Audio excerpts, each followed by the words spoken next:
తేజస్వినావధీతమస్తు మా విద్విషావహై. ఓం శాంతి శాంతి శాంతి.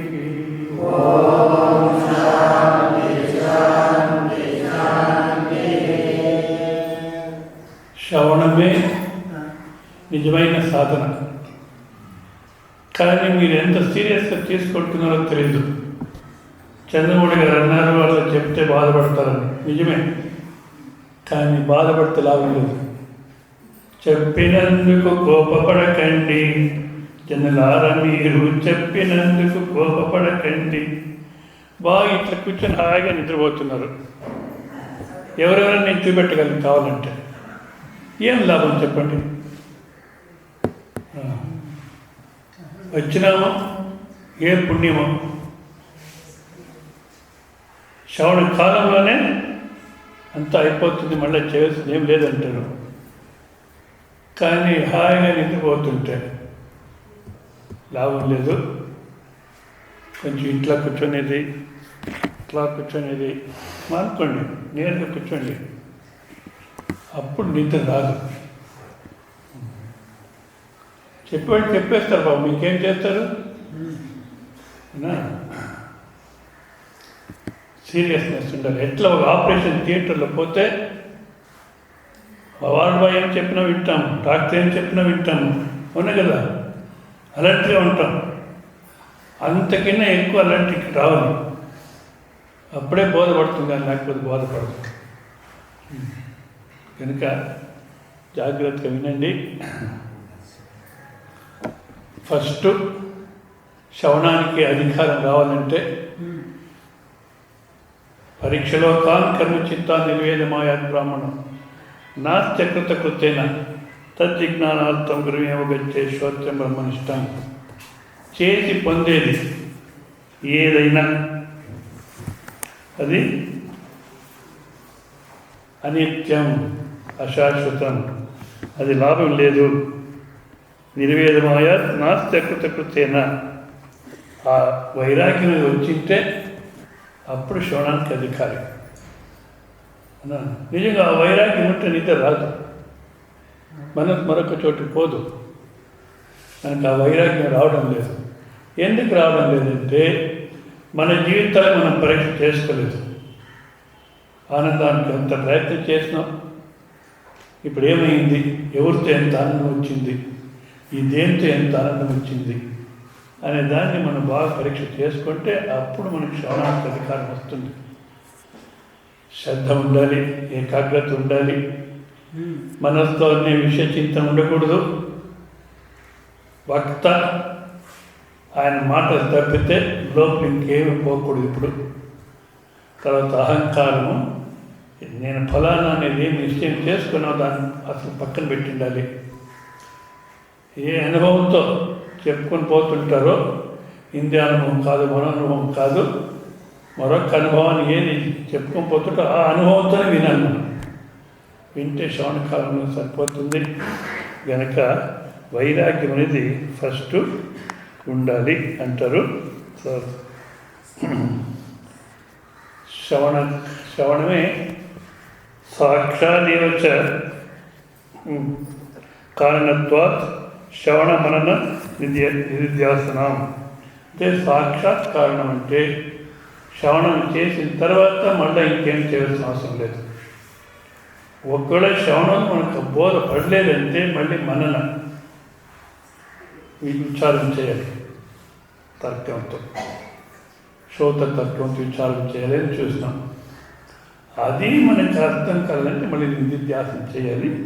తర్వాత ఏషాం పునః నిపుణమతీనాం న అజ్ఞాన సంశయ విపర్యలక్షణ పదార్థ విషయ ప్రతిబంధో అస్తి. ఎవరికైతే నిపుణమతి అంటే సూక్ష్మంగా శ్రవణం చేసి విచారం చేసేటువంటి శక్తి ఎవరికైతే ఉందో అటువంటి వాళ్ళకు పదార్థ విషయ తత్వం అసి అనేటువంటి పదాలు ఆ పదాలు ఏ ఒక్క వస్తువుని నిర్దేశం చేసి చూపెడుతున్నాయో ఆ విషయాన్ని, ఆ పదార్థాన్ని గురించి ఎటువంటి సంశయం లేదు అంటే వాళ్ళకి ఏ ప్రతిబంధం లేదు. అంటే శక్నువంతి అసకృత్ ఉక్తమేవ తత్వమసి వాక్యార్థం అనుభవితం. ఒక్కసారి చెప్తేనే అర్థం చేసుకోవడానికి సాధ్యమవుతుంది అన్నా. అందుకే ఒక్కసారి చెప్తే అర్థమవుతుంది. శ్రవణులు అర్థం కలిగితే మననం చేయాలి అనే దాన్ని చూస్తున్నాం. మనన నిధిధ్యాసనయోపి శ్రవణవత్ అవగత్యత్వాత్ అంటే శ్రవణ మనన అనేది కూడా నిధిధ్యాసన అనేది కూడాను అర్థం చేసుకోవడానికి మాత్రమే. కానీ శ్రవణంలో అర్థమైపోతే మనన నిధిధ్యాసన అవసరం లేదు. లేదా శ్రవణంలో అర్థం కాలేదో, అనుభవం నిలబడలేదంటే మననం చేయాలి. అప్పుడు అర్థమైపోతే మళ్ళీ నిధిధ్యాసన అనేది కూడాను అవసరం లేదు. లేదా అప్పుడు అర్థం కలిగితే మళ్ళీ నిధిధ్యాసన అనే దాన్ని చేయాలి అంటారు. ఆ నిధిధ్యాసన ఏ విధంగా జరగాలి అనే దాన్ని కొంచెం మనం చూస్తాం. ఇది కర్తృతంత్ర ధ్యాన, వస్తుతంత్ర ధ్యాన అని రెండు చెప్తుంటారు. కర్తృతంత్ర అనే దాంట్లో ఏకాగ్రత ప్రాధాన్యం, విచారం అనేది వాస్తవికంగా ఉండదు. అక్కడ ఏదైనా ఒక ఇష్టదేవత పైన లేదా ఇంకేదైనా లక్ష్యం పెట్టుకొని దాంతో మనసు ఏకాగ్రత తీసుకొచ్చేదాన్ని ధ్యానం అంటారు. కానీ ఇక్కడ నిధిధ్యాసన అంటే అటువంటి ధ్యానం కాదు. మరి ఇంకే విధంగా అంటే నిధిధ్యాసన అవసరం ఎప్పుడొస్తుంది అనే దాన్ని ಮುಂದೆ చూస్తాం.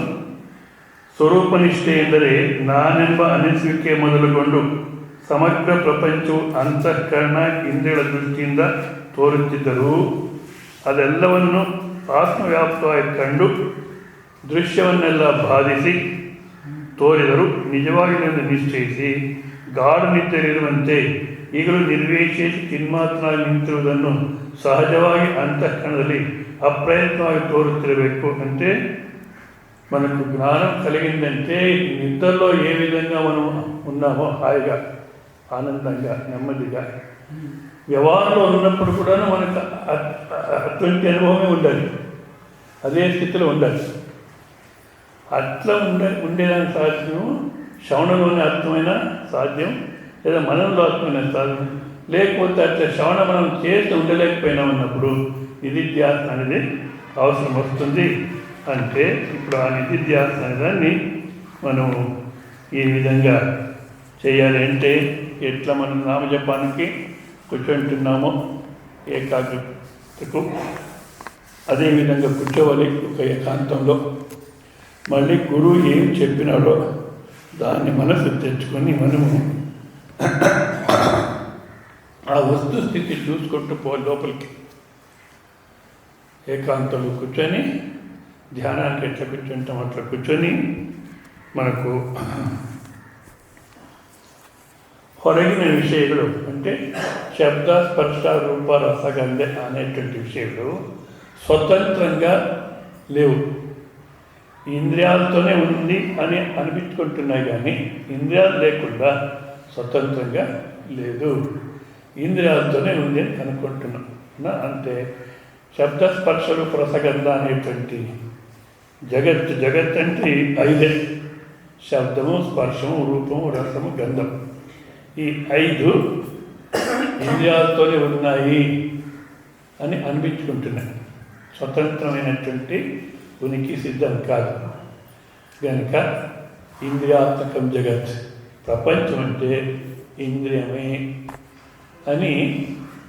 అప్పుడు ఆ ఇంద్రియ వ్యవహారం అంతా స్టాప్ చేయాలి. అక్కడ ఏ ఇంద్రియ వ్యవహారం కూడాను జరగకూడదు. ఇంద్రియాలే ప్రపంచంగా కనబడుతున్నాయి అంటే ఇంద్రియాలతోనే మనం నిలబడాలి.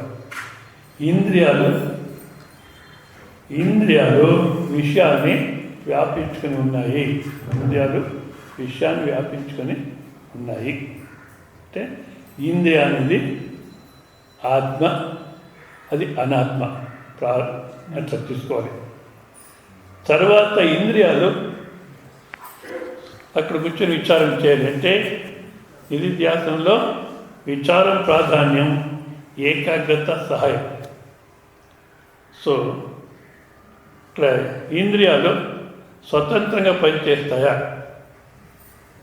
అని మనము విచారం చేస్తే, ఇప్పుడు ఇక్కడ కూర్చున్నారు అవునా, మనస్సు మెలకులో ఉంటూ చెవి వెనకలు ఉంటే స్వామి చెప్పింది వినబడుతుంది. మనస్సు నిద్రపోయింది కానీ అలవాటు చేసుకున్నాడు, చాలాసార్లు విని విని ప్రవచనలో కూర్చొని అలవాటు అయిపోయింది. ఏం అలవాటు అయింది? కది తీసే ఉంటాడో అస్సలు నిద్రపోతున్నాడు, బాగా అలవాటు చేసుకున్నాడు. ఎప్పుడైతే మనస్సు నిద్రపోయిందో ఈ శబ్దాలు ఏమైనా లోపలిపోతాయా? ఒకటి. లేదా ఇక్కడికి వచ్చున్నారు, మనస్సు ఏమి నిద్రకు పోలేదు, అయినా కూడా ఇల్లు జ్ఞాపకం వచ్చేసింది. అయ్యో నేను వచ్చేసానే, ఏమైందో ఏమో వచ్చేసానే అని మనస్సు అక్కడెక్కడన్నా యోచన చేస్తుంటే అప్పుడు కూడా స్వామి మాట్లాడడం ఏం లోపడిపోతుందంటే, అంటే మనస్సే ఇంద్రియాలుగా పనిచేస్తూ ఉంది. ఈ గోలకాలు బయట కనబడతాయి మనకు, కానీ ఎప్పుడైతే మనస్సు ఆ గోలకాల్లో పనిచేసడానికి ప్రారంభమవుతుందో అప్పుడు ఆ ఇంద్రియం పనిచేస్తుంది, లేకపోతే స్వతంత్రంగా పనిచేయదు. అంటే అప్పుడేమైంది? ఇంద్రియాలు అనేది విషయం, శబ్దస్పర్శ రూప రసగంధ అనేటువంటిది విషయము, ఇంద్రియాలు కూడా మనస్సుకు విషయము. ఇంద్రియాలు మనస్సు ఇంద్రియాల్ని విషయాల్ని వ్యాపించుకుని ఉంది గనక ప్రపంచం అంటే మనోమాత్రం జగత్, మనస్సే ప్రపంచం.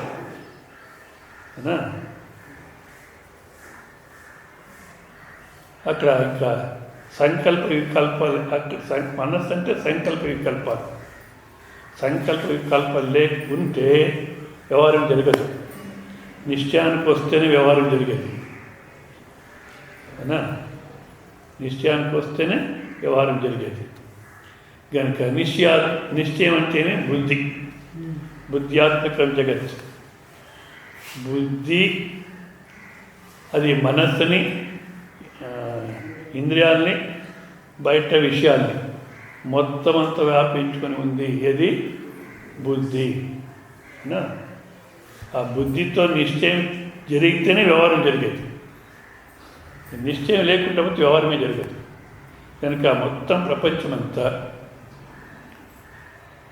బుద్ధ్యాత్మకం, బుద్ధినే ప్రపంచం. అవునా?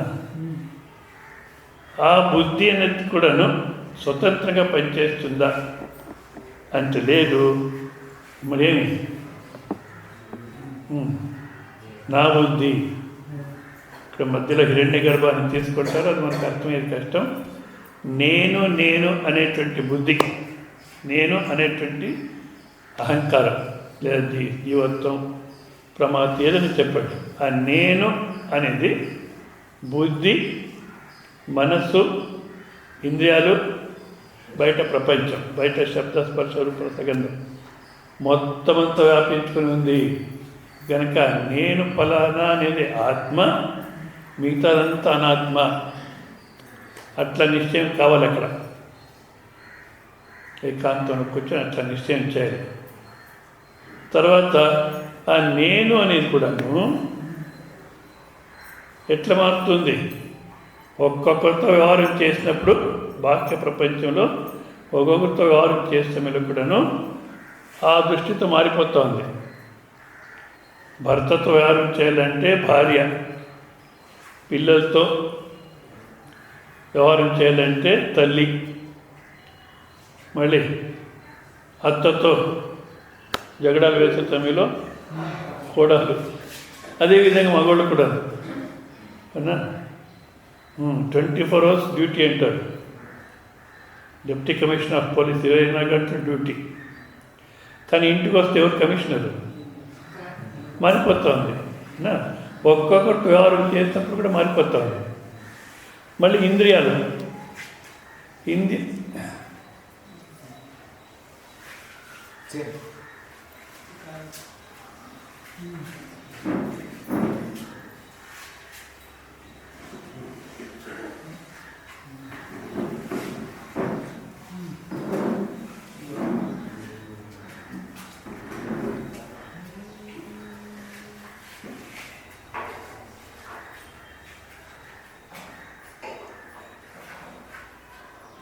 బాహ్యంలో ఎవరితోనూ మనం వ్యవహారం చేయడం లేదు.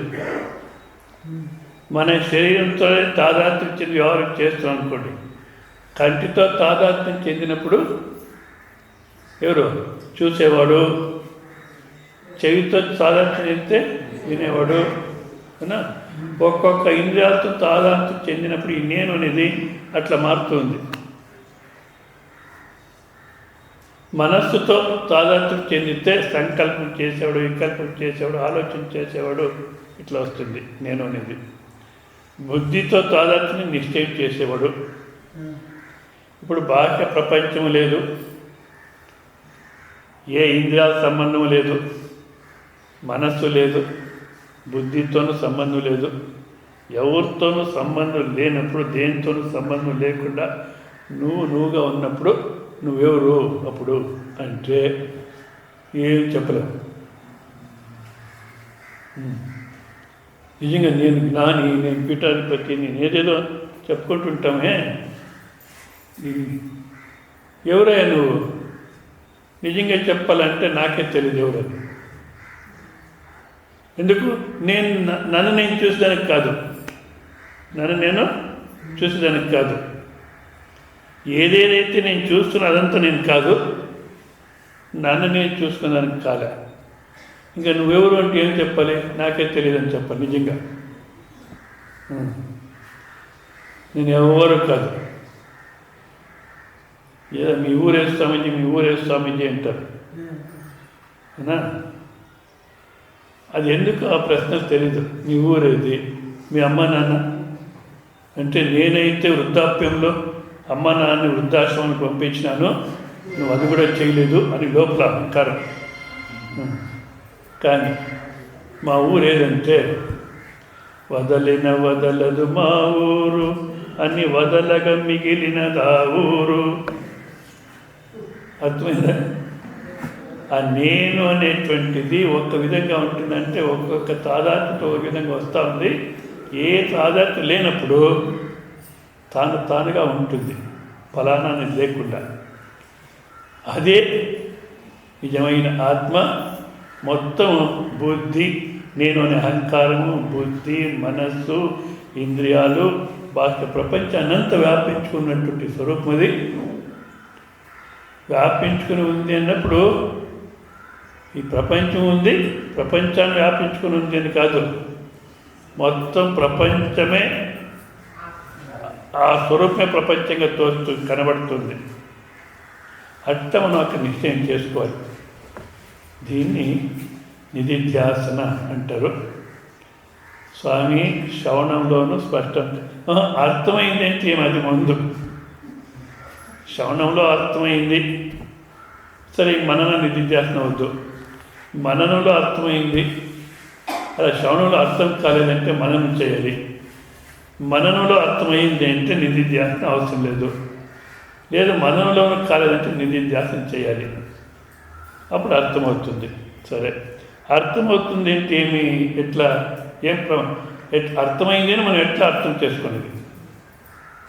అర్థమైంది అని మనం ఎట్లా అర్థం చేసుకునేది అంటే ఇప్పుడు కాలంలో టెస్ట్ పెడతారు. చాలా సంస్థలు ఉన్నాయి, ఎట్లా సంస్థలు జరగాలి కదా, అందుకని జనాలకి ఏదైనా కొంచెం లల్లబి ఉండాలి. అందుకని టెస్ట్ పెడతారు. మీకు 95 మార్కులు వచ్చిందంటారు, ఇంకొకరికి 98 అంటారు. ఎవరైతే సరిగ్గా రారో లేదా డొనేషన్ ఇరో వాళ్ళకి 35 వచ్చిందంటారు. ఇదైతే చెప్తుంటారు. కానీ అహంకారం తీసేసే దానికోసం ప్రయత్నం చేస్తున్నాం, మళ్ళీ అహంకారాన్ని గట్టి చేస్తున్నాం. మళ్ళీ చాలామంది పొగుడుతుంటారు, వీళ్ళు మన ఆశ్రమానికి పైకప్పు ఉన్నట్టు, వీళ్ళు పిల్లలు, వీళ్ళు నేల అని. ఎందుకు? వాళ్ళ అహంకారం మళ్ళీ గట్టి చేస్తున్నాం మనం.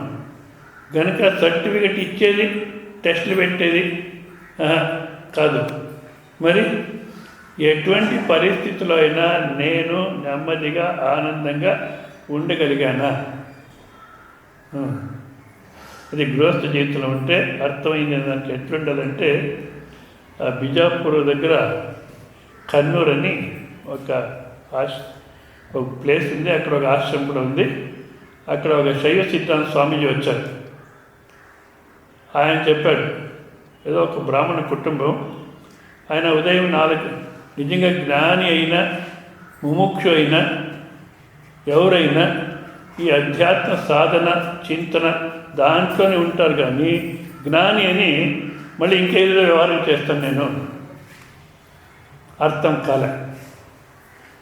ఆయన ఎట్లా ఉన్నవాడంటే, ఉదయం బ్రాహ్మీ ముహూర్తం లేచేది, శౌచక్లయంతో స్నానం చేసుకుని గాయత్రి అనుష్ఠానం చేసేది, తర్వాత ఉపనిషత్తు చదువుకుంటూ కూర్చునేవాడు.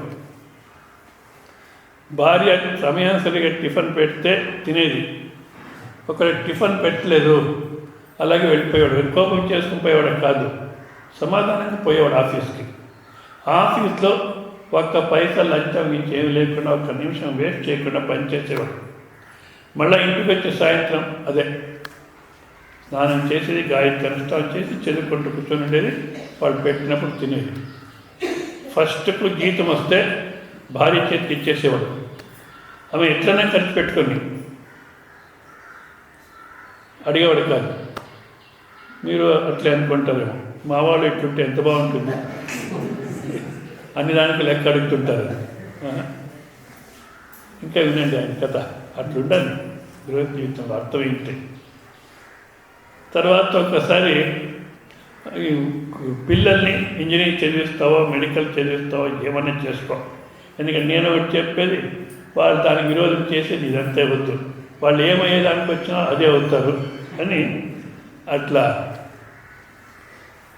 ఫ్రీగా వచ్చేసేవాడు డబ్బు ఇచ్చేసి. తర్వాత ఒక్కసారి ఏదో ఒక ఫంక్షన్ పోల్సి వచ్చింది, ఈయన ఎక్కడ పోయేవాడు కాదట. ఆమె చెప్పేసి, మేము ఈరోజు ఫంక్షన్కి పోయేస్తాం, రాత్రి ఉదయం వస్తాము, వంట చేసి పెట్టాను, మీరు భోజనం చేసి తలుపులంతా క్లోజ్ చేసుకొని లైట్స్ ఆఫ్ చేసి పండుకోండి అని 4-5 సార్లు చెప్పేసిపోయింది. సరే వీళ్ళందరూ పోయినారు, ఇంకా బాగా చదువుకోవచ్చు అని కూర్చున్నాడు. కూర్చుంటే ఆకలి మర్చిపోయింది, లైట్స్ ఆఫ్ చేసేది, వాకిలేసి అంతా మర్చిపోయినాడు, చదువుకుంటూ కూర్చున్నాడు. మధ్యరాత్రి 1 గంట అప్పుడు ఎవడో దొంగ చూస్తున్నాడు. ఏదో తలుపులంతా తీసి పెట్టినారు, లైట్స్ కూడా ఉన్నాయి, ఇంట్లో ఎవరు ఉన్నట్టు కనపడరు, నాకేమో అనుకూలం ఉంటుందేమో చూస్తామని లోపలికి వచ్చినాడు. ఎవరు లేరు. మళ్ళీ వంటింట్లో పోతే భోజనం చేయలే, అట్లే ఉంది వంట. ఏమున్నారో లేదో ఇంట్లో ఏమని మళ్ళీ వస్తే ఆ రూమ్లో తల వంచుకొని రాసుకుంటున్నాడు. మీద రాసుకుంటున్నాడు, ఆయన డిస్టర్బ్ చేసి వద్దు అని మళ్ళీ ఇంకో రూమ్కి పోయినాడు. అక్కడ ఆమె ఫంక్షన్ పోయే గలాటలో ఆ కప్బోర్డు లాక్ చేయలేదు, అట్లే వెళ్ళిపోయింది. అక్కడ బంగారము వెండి డబ్బు అంత ఉంది. దొంగ చూశాడు, ఎత్తుకొని వెళ్ళిపోయినాడు. ఆమె ఈయన రాసుకుంటూనే ఉన్నాడు. మళ్ళా ఉదయం వస్తున్నాడు, దూరం నుంచి చూస్తుంది, తలుపులంతా అట్లే ఉన్నాయి, లైట్స్ ఆఫ్ చేయలేదు, ఏందో పనికిరాంది ఏదో రాసుకుంటుంటాడు. వేదాంతం ఏం పనికి వస్తుంది చెప్పండి? ఎవరైనా వేదాంతంతో డబ్బు సంపాదించేస్తున్నారంటే వ్యాపారం, అది వేదాంతం కాదు. సరుకులు అమ్మే బుద్ధి పోలేదు, ఈ సరుకు అమ్ముకుంటున్నాడు. ఏది వేదాంత సరుకు అమ్ముకుంటున్నాడు అంతే.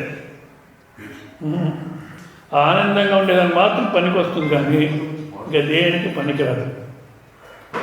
అవునా? సరే ఏదో రాసుకుంటుంటాడు పనికిరాని అని విసుక్కుంటూ వచ్చింది. చూస్తే భోజనం చేయలేదు, ఇంకా కోపం ఎక్కువైపోయింది. సరే డ్రెస్ మార్చుకొని మాట్లాడిస్తామని ఆ రూముకి పోతే బంగారము వెండి అంతా పోయింది.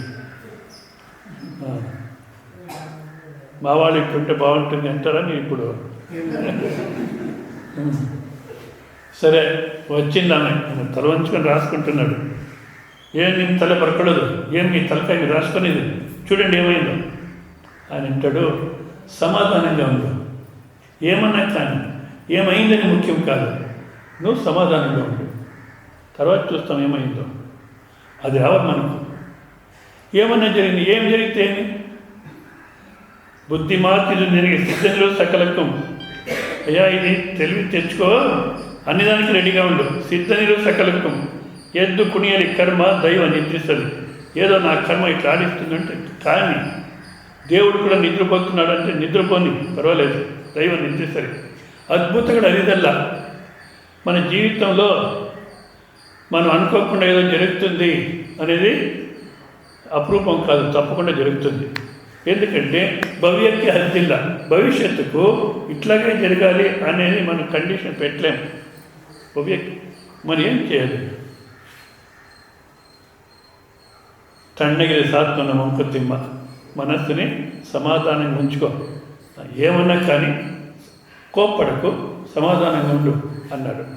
ఆమెకు ఆ మాటలు అర్థమైతే కదా. ఏం సమాధానం, మీ తలకాయ సమాధానం వెండి బంగారు అంత పోయింది. ఆయన అంటాడు, చూడండి ఇట్లుంటే అర్థమైందని. పోయిందా? ఇన్ని రోజులు పోతుందనే భయం ఉండింది, ఇంకేమిటి ఆ భయం లేదు, నెమ్మదిగా ఉండు.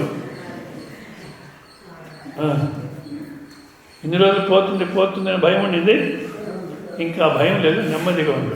ఏమైందని నువ్వు ఏడుస్తావు, ఏమైందని బాధపడతావు? వచ్చినప్పుడు ఏం తీసుకొని రాలేదు, పోయేటప్పుడు ఏం తీసుకొని పోము. ఈ మధ్యలో వాడు ఎవడు ఎత్తుకొని పోయినంటే భయమే తప్పింది, పోతుంది అని భయమే లేదు, నెమ్మదిగా ఉండు. అట్లా ఉండగలిగితే అర్థమైందని మనమే పరీక్ష చేసుకోవాలి. మళ్ళీ ఇంకో మాట చెప్తాడు ఆయన, చూడు ఆ దొంగ నాకేం డిస్టర్బ్ చేయకుండా వాని పని వాడు ఎంత బాగా చేసుకొని పోయినాడు. నువ్వు ఉన్నావు 40 సంవత్సరాలు పెళ్లి చేసుకుని ఏదో బాధ పెడుతూనే ఉన్నావు నాకు. ఆ దొంగను చూసి నేర్చుకో. ఇట్లా ఉండగలిగితే అర్థమైందండి. కానీ ఈ నిధిధ్యాసన చేసే దాంట్లో కొన్ని అడ్డులు వస్తాయంటారు. అది ఏం అడ్డులు వస్తాయి, ఎట్లా దాన్ని తప్పించుకోవాలని మనం రేపు చూస్తాము. ఇప్పుడు టైం అయింది. టైం ఎన్నో ఇద్దరే లేదా కలిసి జరుగుతుందా? ఓం పూర్ణమద పూర్ణమిదం పూర్ణం దృశ్యతే పూర్ణస్య పూర్ణమాదాయ పూర్ణమేవావశిష్యతే. ఓం శాంతి శాంతి శాంతి. హరి ఓం శ్రీ గురుభ్యో నమః. హరి ఓం. చాలా జాగ్రత్తగా వినండి, ఎందుకంటే చాలామంది చూస్తాను నేను, దానికి ఏమాత్రం ఇది ఆసక్తి లేకుండా నిద్రపోయేవాళ్ళు అట్లా ఉండకూడదు. ఏదో వచ్చినాము, ఇంత శ్రమ తీసుకుని వ్యవస్థ చేస్తారు, సామాన్యం కాదు. వ్యవస్థ చేయడం చాలా కష్టం. అందుకే ఇటువంటి వ్యవహారాన్ని పట్టించుకోలేదు, ఎందుకు నా చేత కాదు. ఇంత శ్రమ తీసుకొని చేసి వినండి అంటే మనం హాయిగా నిద్రపోతే జీవితం వ్యర్థమైపోతుంది. కనుక ఇంకా ఈరోజు ఒక సాయంత్రం క్లాస్ ఉంటుంది, రేపు 2 నాలుగు చెప్తున్నానా, నలుపుర 5 రేపు 2 రేపు కూడా ఉంటుంది. ఉపయోగం చేసుకోండి. ఊరికే హాయిగా నిద్రపోతే లాభం లేదు. సో మెలుకుతో ఉండండి. హరి ఓం నారాయణ. ఇంకా ఇప్పుడు ఆరతి జరుగుతుంది. ఆరతి అయిన తర్వాత ప్రసాద వినియోగం ఉంటుందా? ఎన్నిలా ప్రసాద వినియోగం తర్వాత అక్కడ మహాప్రసాదం జరుగుతుంది 12:30కు. అక్కడ కూడా అంతే, గుంపుగా పోయి తీసుకోవద్దండి. నిన్న చూశాను నేను, ఏదో చేయి కడుక్కోవాలని బయటకు వస్తామంటే గుంపు ఉంది. లైన్గా నిలబడండి. ఆ లైన్ బయటకు వచ్చినా పర్వాలేదు, స్టెప్స్ పైన నిలబడినా పర్వాలేదు, ఒక లైన్ ఉండాలి. ఒక క్రమంగా తీసుకోండి. తీసుకొని మౌనంగా హరే రామ చెప్పుకుంటారు. అట్లా చెప్పుకుంటూ భోజనం చేసి మళ్ళీ విశ్రాంతి తీసుకోండి. ఆ విశ్రాంతి తీసుకోండి అంటే అప్పుడేదో నాకు గఫాలు కొట్టుకొని మాట్లాడుతూ ఉంటే, ఈవెన్ వేదాంతమే కానీ అప్పుడు మీరు మాట్లాడి ఇక్కడ నిద్రపోతారు. అందుకని భోజనం చేసిన తర్వాత బాగా పండుకోండి, విశ్రాంతి తీసుకోండి. అప్పుడు ఇక్కడ వస్తే వెలుగులో ఉంటారు. సో మళ్ళీ 3:30కు భోజనం చేసిన తర్వాత విశ్రాంతి అయిన తర్వాత 3:30 మళ్ళీ ప్రారంభమవుతుంది. అప్పుడు అందరూ రాండి. హరి ఓం నారాయణ.